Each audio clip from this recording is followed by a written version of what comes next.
Hello guys, magandang araw. Meron akong mga sangkap dito, sibuyas, kamatis para sa aking dilis at meron din po akong bawang sili.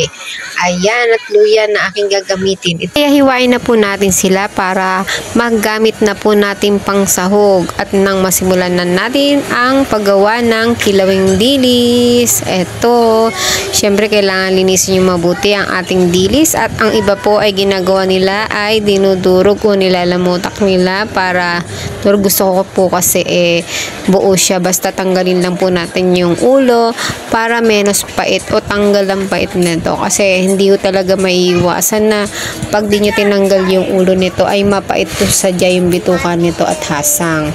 Kaya linisin po rin natin mabuti. At mas masarap po talaga sa dilis yung sariwa. Pag hindi na po sariwa, torta nyo na lang po. Pwede nyo naman din itorta kahit sariwa. May ganda naman ho talaga ang isda o anumang isda o dilis ay torta okay lang naman ho. At mas lalong masarap pag ito ay kikilawin ng sariwa. Ayan. Ano man ang unahin ninyo sa mga sangkap, pwede naman. At kung gusto nyo naman ng mas maanghang, ay dagdagan nyo ng sili. Ako dalawa lang kasi may kamahalan talaga sili ngayon. Kahit ng kamatis, diba? Mahal talaga ng kamatis.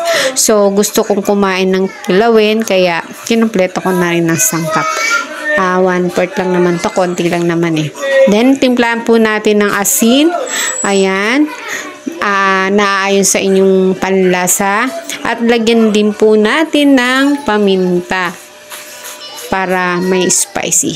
Kahit ano naman o talaga ng lutuin ay nilalagyan ng paminta. Kahit kilawin man yan.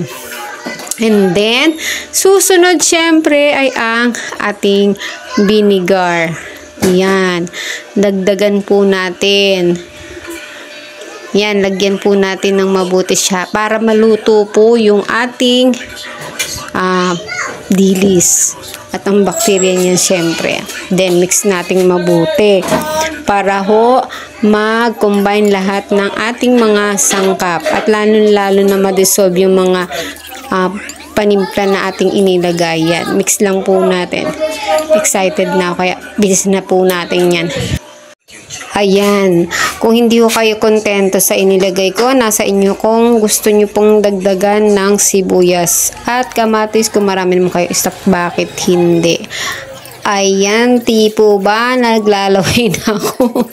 Nagugutom na ako kasi mahilig ko talaga rin sa kilawin. Lalo na may kapartner na prito. Ayan.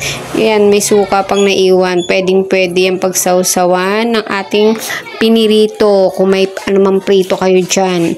So ako, meron ako pinirito. Tinorta as in na dilis. Hinati ko po ito. Para meron din po akong prito. Ayan, tikman natin. Kung pwede na po ba ang ating timpla. Kung ano ho yung base sa inyong timpla, diskarte nyo na po yan. Haluin lang po natin mabuti para maluto at manuot ang ating mga seasoning. Ayan, pwedeng-pwede na lantakan. It's ready to eat. Nako, sa sobrang gutom at natakam na ako, kumain na po ako. Ayan, ang torta ko. Kinain ko po, hindi ako kontento sa kutsara. Ayan, nagkamay na nga ako. Kain guys!